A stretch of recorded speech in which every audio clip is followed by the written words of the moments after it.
Hey guys, welcome back to another episode of Tubby Guy Outdoors. This is a video I wanted to make for a little while. I know there's guys that use them all the time, and there's some guys that I haven't really thought about it. And this is something that, believe it or not, back when I was like 12 years old, in Ontario, you could take a snowmobile safety course and get a snowmobile license so you could operate a snowmobile from 12 up to 16 sort of thing. Once you had your regular license, you're good to go. So one of the things they taught us in that was to make a safety kit. Not necessarily just a medical kit or whatever, but a basic kind of survival kit. So stay tuned and let's get this show on the road. Okay guys, so keeping in with the theme of trying to keep things inexpensive or whatever, you can use something like this, just an old tin, right? We used to use the old coffee cans, but in Ontario, good luck finding a coffee can that isn't plastic or cardboard anymore. And the reason why I say metal is because this little survival / safety kit is going to turn into something you can boil water in, in a situation where you're out in the middle of nowhere and your machine breaks down, or you're on foot and you get lost. So the idea is to keep it as compact as possible, but make it big enough that you have everything that you're going to need in there. So I usually start with the coffee can size, a small coffee can size container. If it's got paint on it or whatever, stick it over a fire, burn that paint off before you boil water in it. I mean, just makes sense, right? So in this case, obviously we're starting fresh, so that's okay. So what we're going to do is we're going to start by showing you kind of how I set it up, and also using things on the exterior of the can as well as what you're going to put into it. So stay tuned, we'll get things organized. Okay guys, we're going to start out by fashioning our handle. So what I've got is some wire here, coated wire. And as opposed to drilling holes into the can, what I like to do is take that wire, wrap it around the can a couple of times, and then when you get to this end, just twist it together. Now most cans, especially these metal ones, they're going to have that little, I don't know if you can see that, but they're going to have a little ridge there. If you get that wire below that ridge, it'll stay there pretty good. And we're just going to twist it on here pretty tight. And then we're going to trim that off.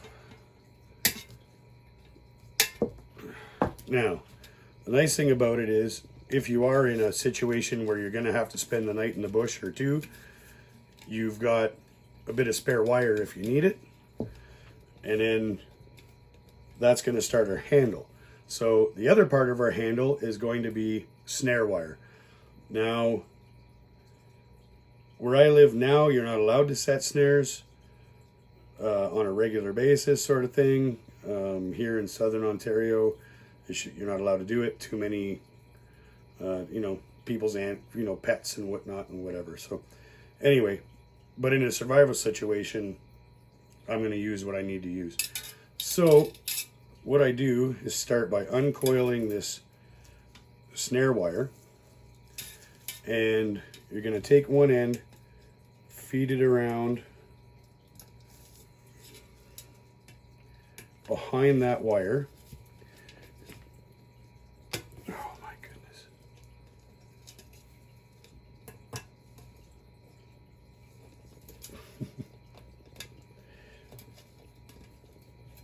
And I may have put that too tight.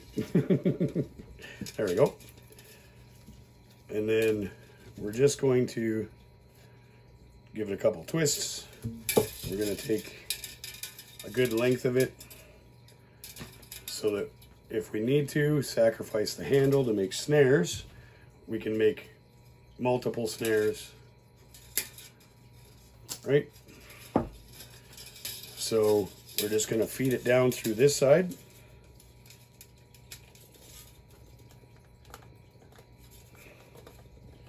Or not. There we go. Until we get the size of the loop we want. And try and remember not to, do your best not to kink it, because a kink snare doesn't hold very well. Lends itself to breaking. So get that pulled through. And of course it's not going to cooperate because we're making a video. So what we're going to do is we're going to, for the sake of the video, we're going to cut through this and I'll show you the finished product, but you get the idea. You're going to keep, kind of bring it back over, loop it through, bring it back over, loop it through, bring it back over, loop it through, and then you will have a handle on your can. So I'll show you that as soon as we get this mess sorted out.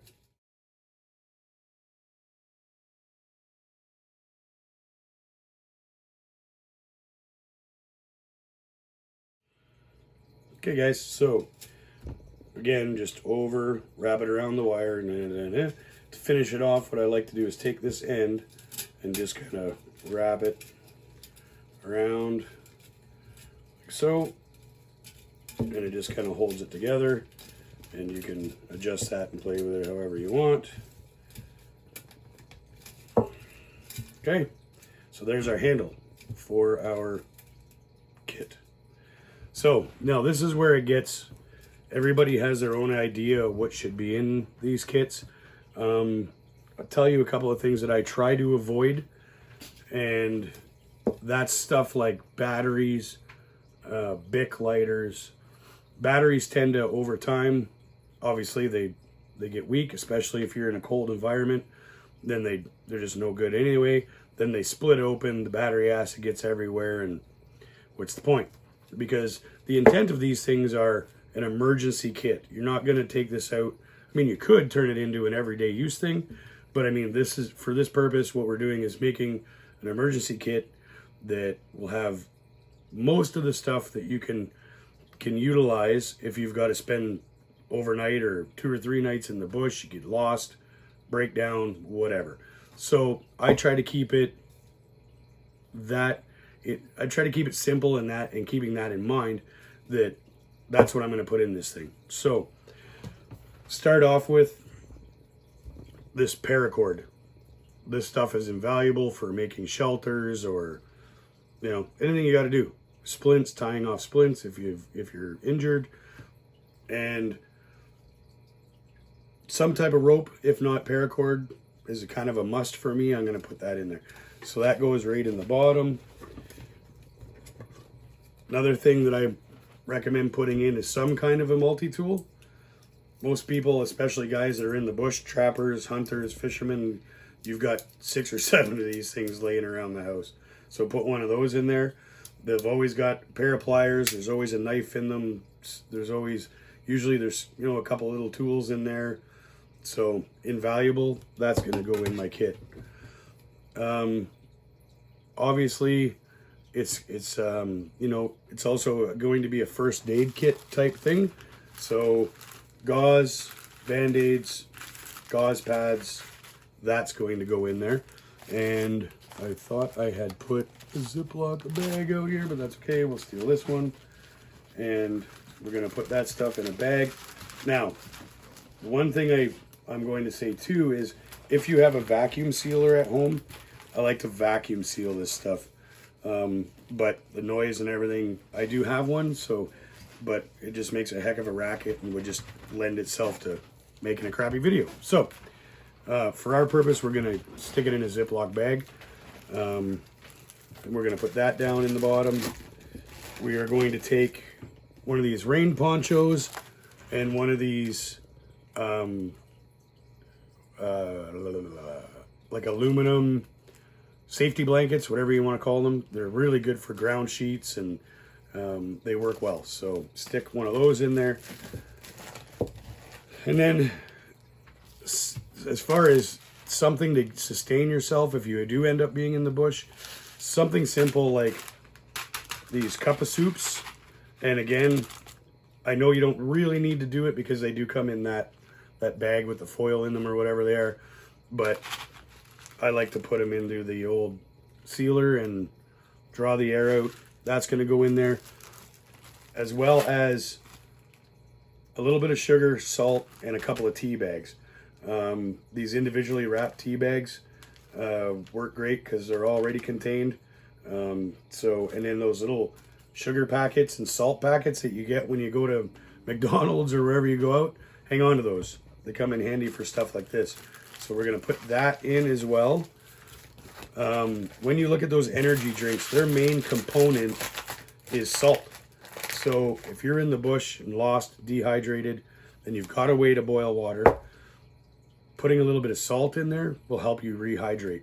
The one thing you want to avoid is coffee. Don't put coffee in there. Coffee is a natural diuretic. And if you're already dehydrated, the last thing you want to do is give yourself the runs. So the next thing I'm going to put in there are these matches. Now you can buy these little pre-made containers, and the matches are in like they're wrapped up in plastic where they can't get wet, and they come with a little bit of cotton on the top for helping to start fires. Or as opposed to buying them and save yourself a little money, you find an old pill container, because they are basically waterproof in themselves. Steal a couple of your wife's cotton balls from her makeup kit, shove those down in the bottom. These Strike Anywhere matches, I don't care what brand you buy, but Strike Anywhere ones are great. Take a bunch of them out, stick them in there, fill that container up, and then what I do is I just take that box and cut the striker portion off, okay, on both sides, because they generally have them on both edges. That, and those striker boards go in there. So if for some reason you have trouble, you've got the striker board, and you don't have to worry about finding a place that'll work. Even though they are Strike Anywhere matches, generally speaking, there are better surfaces than anything. So put the striker boards in there, and then once you get that all full, you've got the cotton balls in there, you've got the matches, you've got the striker. Put it on, put her in, and that's gonna go into your kit. So basically, you just made this thing as opposed to spending money on it. So put that in there. And then the next things I like to have, obviously, is some fishing line. And so I just made 2 little bags here. They're about 20 feet of line each in each bag. And that's going to go in there so that if you need to catch fish or sew yourself up, makes really good suture material. So you take one of your hooks and take the barb off, and you fall and you got a cut. You can sew yourself up. And for those guys that, it'll never happen to me, especially you trapping guys and the guys that are going hunting and fishing way back in the middle of nowhere. I had a good friend of mine in college, was way out doing some hunting, crossing a beaver dam, fell, took a beaver stick into his forearm, gashed him wide open. He did that very thing, is he took fishing line and a fishing hook and just did a running stitch. And a day and a half later, when he got to the hospital, all they did was clean it up. Doctor said, it's already starting to heal. We're going to leave it. So come back in a week and we'll take the fishing line out. So that's something that you always want to have. Never mind just for catching fish, but in an emergency, you can sew yourself up with it. So that's going to be in there. I also like to throw a couple of little spinners in there. You can cut yourself a rudimentary fishing pole out of a willow or any green branch, really, you'll do it. And because you've got that little multi-tool in there, you'll have a way to trim off the branches and do whatever you got to do. So a couple of little lures always go in the kit. And then this is one of those little, it's kind of handy because you put one of these in there. It's got swivels, the hooks, and weights. So I don't know if you can see that. Kind of all comes in as a package, and it doesn't weigh much. And that's going to go in my kit as well. So there you have it. You can now take some duct tape or whatever you want if you feel the need Just put that around there. That's going to seal that can up so the lid doesn't come off and you lose your stuff. And it'll fit in, you know, the storage compartment on a bike or a snow machine or in your sleigh, or it doesn't really weigh that much. Probably only weighs a couple of pounds. So you can put it in a backpack, leave it at your camp. You know, at least you know one's there, and you can throw it in your gear when you're leaving from camp or your outpost or whatever you need. You've got it with you. So anyway, guys, I wanted to share that with you. I hope it helps. Hope some of you try it. And remember, it's never a bad day to be more outdoors.